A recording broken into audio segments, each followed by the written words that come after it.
Hello, welcome to texture myth.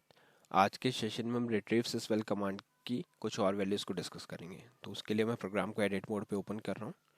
यहाँ आप देखोगे हमने कुछ वेरिएबल डिक्लेयर किए हैं। इन वेरिएबल को आप आईबीएम की ऑफिशियल वेबसाइट रेफर करेंगे और वहाँ से आपको उनका डेटा टाइप और लेंथ मिलेगा। वेरिएबल का नेम आप कुछ भी रख सकते हैं। जब आपका वेरिएबल डिक्लेरेशन हो जाए उसके बाद में आप सिंपली लिखोगे RTV सिसवेल और उस पर F4 प्रेस करोगे।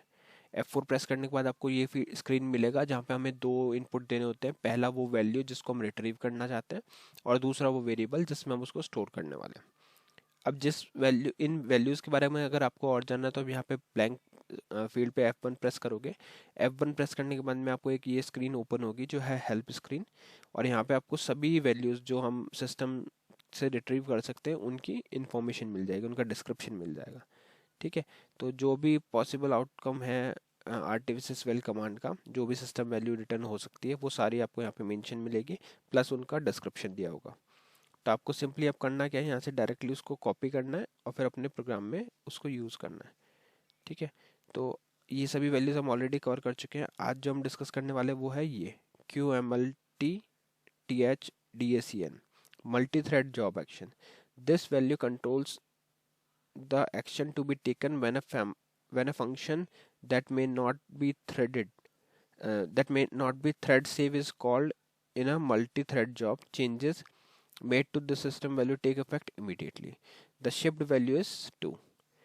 तो पॉसिबल आउटपुट हम क्या क्या है हमारे हमारे पास यहाँ पे। पहला है 1 means perform the function that is not thread safe without sending a message. Second है 2 means perform the function that is not thread safe and send an informational message. First में मैसेज नहीं जाएगा, सेकंड में message जाएगा। Third है 3 means do not perform the function that is not thread safe। अगर thread safe नहीं है तो आप उसको परफॉर्म ही नहीं करोगे। फर्स्ट वाले में करोगे और मैसेज भी नहीं दोगे, सेकंड में परफॉर्म करोगे बट मैसेज दे दोगे इंफॉर्मेशनल, और थर्ड में परफॉर्म ही नहीं करोगे उसको। ठीक है। सेकंड वैल्यू जो हम आज डिस्कस करेंगे वो है हमारे पास Q model, system model number, the number of letters used to identify the model of the system. You cannot change Q model, but the 4 character value can be displayed or retrieved is in using in user written programs. The system model number system value is same in each partition on the system.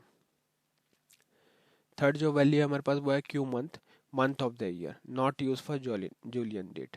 Changes made to the system value take effect immediately. तो ये तीनों की information हमारे को यहाँ से मिल गई। अब सिंपली उनको यहाँ पे पेस्ट करना है, उनके साथ वो वेरिएबल पास करना है जिसमें हम अपना आउटपुट स्टोर करना वाले हैं और फिर एंटर कर देना है। अब ये तीनों लाइन जैसे ही एग्जीक्यूट होगी तो आपको रिस्पेक्टिव वेरिएबल में आउटपुट मिल जाएगा।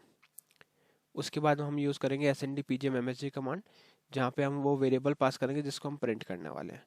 ठीक है। अगर वेरिएबल आपका कैरेक्टर है तो डायरेक्टली पास करेंगे, अदरवाइज उसको न्यूमेरिक में कन्वर्ट करेंगे। तो यहाँ पे आपको सिंपली लिखना है snd-pgm-msg और वेरिएबल पास कर देना, क्योंकि ये सभी कैरेक्टर में।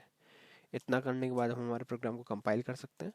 कंपाइल किया, कॉल किया, तो पहला आउटपुट हमारे को मिला 2, दूसरा 4 1 तीसरा 0 2। ठीक है। तो इस तरीके से आप आर्टिफिशियल कमांड की हेल्प से सिस्टम की वैल्यूज़ को रिट्रीव कर सकते हो। आई होप आज का सेशन आपको क्लियर होगा। नेक्स्ट सेशन में हम बाकी टॉपिक डिस्कस करेंगे। So thank you for watching texture में।